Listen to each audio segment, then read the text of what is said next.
Just let. Hello, everyone, and welcome to another edition of ITSS Verona Member Series podcast. Thank you so much for joining us. I'm Agostino Bono from the Crime, Extremism, and Terrorism team, and with me there is also my colleague Camilla. Today, we have a great guest with us, Anant Mishra, who is a visiting fellow at the International Center for Policing and Security, University of South Wales. Thank you so much for being with us today, Anand. It is really an honor and privilege to speak with a leading expert on Afghanistan and global security. Our program today will be focused on the security situation in Afghanistan, which has been ruled by the de facto Taliban government since August 2021. I would like to start our interview by asking you this. What is your take on the current security situation in Afghanistan and the capacity of the Islamic Emirate security forces to control the territory? Well, thank you for having me and thank you for hosting. The situation in Afghanistan is the same that it was in 2023. There's immense insecurity in terms of human insecurity affecting in the region. The Afghans who are refugees and perhaps have been seeking asylum has risen up to 48%, over 6.4 million. Women and girls, almost with 45% of them children. The IDPs, that is the internally displaced persons, have crossed 2 million, almost 49% again of women and girls, with roughly 58% of children. Refugee and IDP returnees have crossed more than almost 360,000, like 360,000. There are also certain Pakistanis who are refugees or are seeking asylum in Afghanistan, whose number stands to almost 42,000. In the situation of surrounding this, there is an immense sense of insecuritization covering from tribal fragmentation to factional fragmentation to the rise of ideological rifts and structural disintegration. This has essentially divided not only the Durrani-Gilzai rift, but it has also divided the Shura-e-Rahbari, or the Leadership Council, the nucleus of the Taliban government, but also has given some sort of legitimacy to work independently in regions of southern Afghanistan. The Haqqani network has also started issuing certain independent decisions. The Quetta Shura have started considering themselves as the true leaders of the movement. They have started challenging those who came after the PAR, who rose to the ranks after the PAR. The Haqqanis then have secured a very significant proportion of PAR in the de facto administration. Mullah Habatullah and Akhtar Mansoor, who succeeded Mullah Omar as the successor, after his death, who also again was killed in an airstrike in 2016. Those followers who were being part of that regime consider themselves to be as, I would say, pure blood in terms of governance. So the situation is as fragile as it was in 2022, as it was in 2023, much more escalated in 2024. Thank you. Thank you, Mr. Mishra, for your precious insights. My second question is the Islamic State Khorasan Province an existential threat to the Islamic Emirate of Afghanistan, especially in the light of recent attacks against the Shia Hazaras in Kabul and its capacity to expand its influence in the region, namely in Central Asia and Iran? Oh yeah, absolutely. So let me take you back to 2023. Now, in 2022, there was a series of escalation of Islamic State in Khorasan, or ISKP, attacks in the region. But during 2023, we saw it coming to a certain halt. Now, from April to May, there wasn't one single reported or confirmed attack conducted by ISKP. In the same year, from June to September, we saw almost 3 attacks per month being conducted by the same group, including gunfire and the Taliban patrols coming under attack. Now, from October, there was certain resurgence that came in with almost like 4 confirmed attacks a month, 5 confirmed, which in the month of December, it was more or less like 10 confirmed, including 2 explosives, involve attacks as well. Now, there is a rationale that says that the violent activities in this metric that I've just given it to you is going to substantially increase. But there is something what ISKP is absolutely struggling off. The and which essentially every organization struggles from, the loss of donors or loss of finances. Now, um, I assume, and I am not assuming on the basis of what the trajectory is implying, but I am assuming on the basis of limited or the depleting funds currently the ISK has, that the extent of attacks in Afghanistan is going to draw down a bit in the first 6 months of 2024. And there's a I would say a humongous funding crisis that have affected it. Not only the Khorasan branch, but also the main branch that sits in Turkey, which is essentially a distributor or the financial hub that provides a major finances to IS Central, that is the Central Command, that is Central Asia. Now, dissipating of those funds, making transfer to Khorasan province actors has become much more difficult.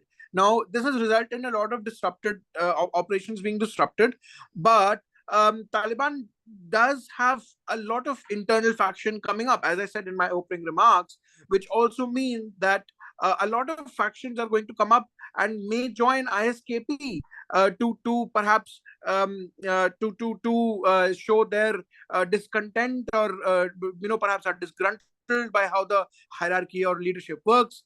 However, the drawdown or the Turkish crackdown on their financial operations in various locations in the Middle East and in certain parts of Central Asia has I would say, depleted the reserves that the IS Central had, forcing even the informal banking sector that currently was left isolated to assist Khorasan to gather funds, is now unable to provide remittances in any form, which is basically choking off the ISKP as compared to what it was in 2020, 2021.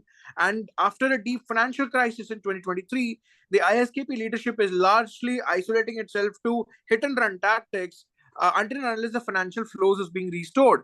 So yes, I would, in this range of trajectory, I would predict that even after the ISKP restructuring itself organizationally and transitioning itself into a fully underground system, the assumption is that the significant chunks of territory that Iran or Taliban would combine together to, perhaps in the context of annihilating the ISKP, is foreseeable in the future, solely on the basis of these financial drawdown that currently the ISKP is being faced with. Thank you. Our last question is in regard to the ethnic and religious minorities. The Taliban's initial promise to include them in the government has never been fulfilled. Also, they have been relegated to second-class citizens. But once again, the pressure of the international community has been too weak and has fallen on deaf ears. It seems that this has caused disagreements with the IEA. Could this be a cause of instability in the medium to long term for the current Afghan government? Absolutely, yes. So, as in my opening statement, I said tribal fragmentation and factional fragmentation. I used 2 words very categorically. Then I also mentioned about the ideological drift and structural disintegration. Now, Afghanistan is a multi-ethnic country with 4 main groups: the Pashtuns, Tajiks, Hazaras, and Uzbeks. Now, Pashtuns make up the majority of the population, but are divided into sub-tribes and a lot of numerous tribes. Now, Durranis and Gilzais are the 2 prominent tribes among the Pashtuns.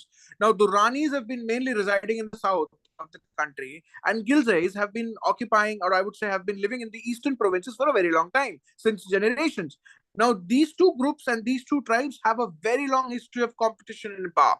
Now, I'm not going to go back into history, but let me tell you that the Gilzais comprise the majority of Taliban fighters who entered Kabul in 2021 on August 15 and seized control of key government buildings, including the Presidential Palace, the Ministry of Interior Affairs, and the National Directorate of Security, not only on 15th, but also I would say, from 14th August 2021, ending up the complete control till 16th August 2021. Now, not only, I would say, pre-arranged engagements with the former government official, but also the head of the President's Office of Administrative Affairs, the National Security Advisor, even President Ashraf Ghani himself, who all come from the Gilzai tribe, which means they were essentially part of the nucleus family of the Gilzai clan.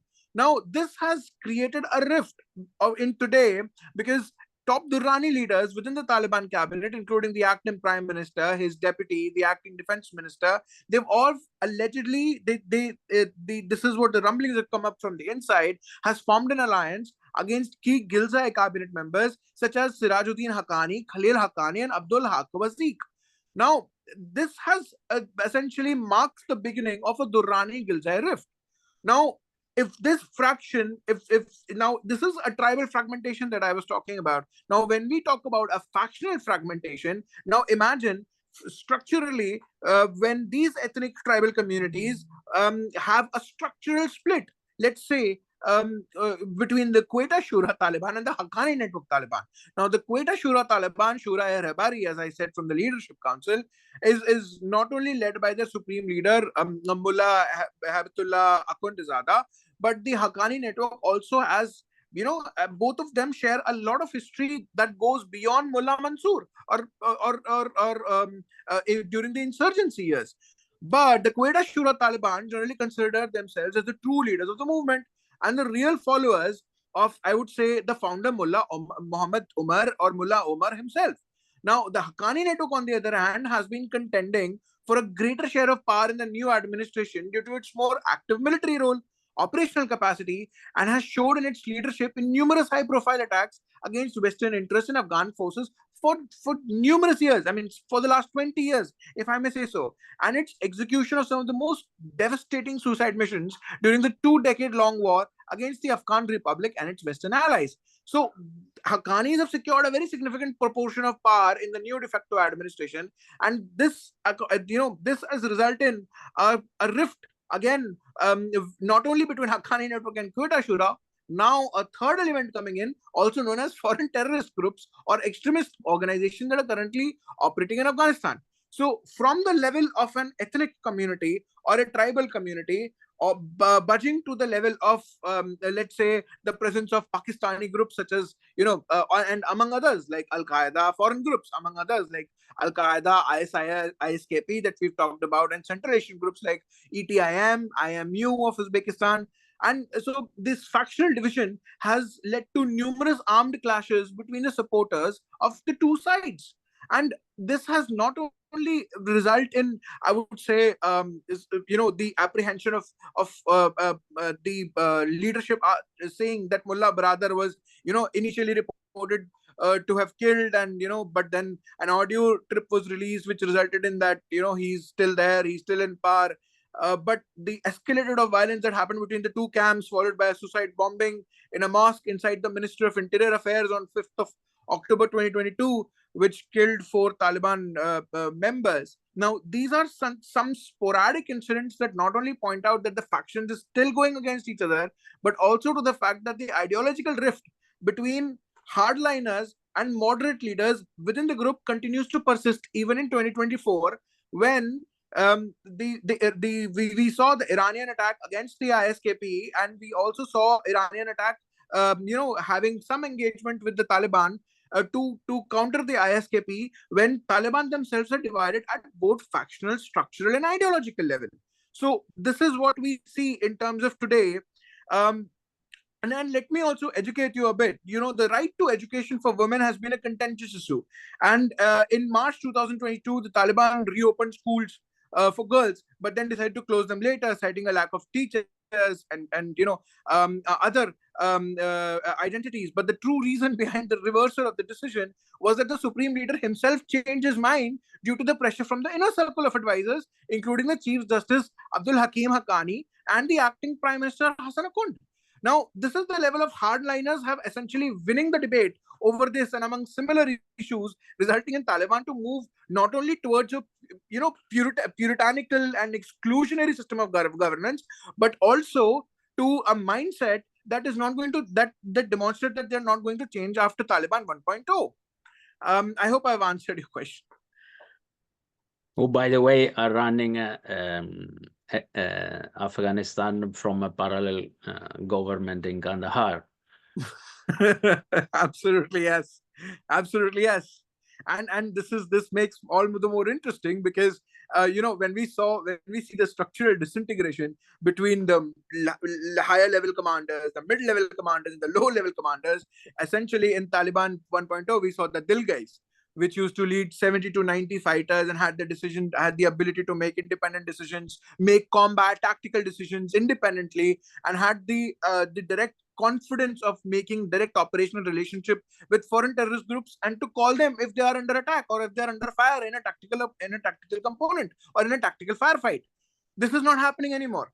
Now, this is the thing that essentially creates a distress among those who have been working under this style for 21 years, and now the global community has expected them, or at least when they took up Kabul, they were expected to form a government structure because which they claim as the sole defender of the state, the sole protector of the people. But if you look at them, they're still fighting for identity, they are still fighting for governance, and they're still fighting for to be in power. That means the inherent characteristics of a militia has not been changed.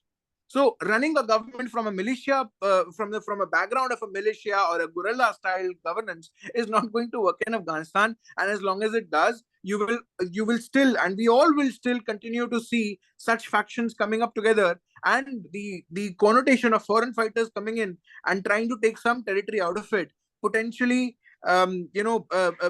potentially having both the I would say Pakistani foreign fighters and traditional Afghan foreign fighters going head on head against each other for some bit of territorial land. And these are factors judged by way of conclusion that are made the recognition of the de facto Taliban government so difficult by the international community. But sooner or later, we have to come to terms with the fact that the Taliban are the de facto or de jure government of Afghanistan.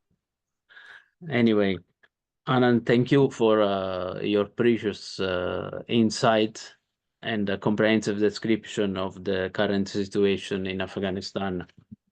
As a researcher of Afghanistan and the wider region, I really hope our path will cross again in the future. Once again, thank you for your precious insight and your presentation.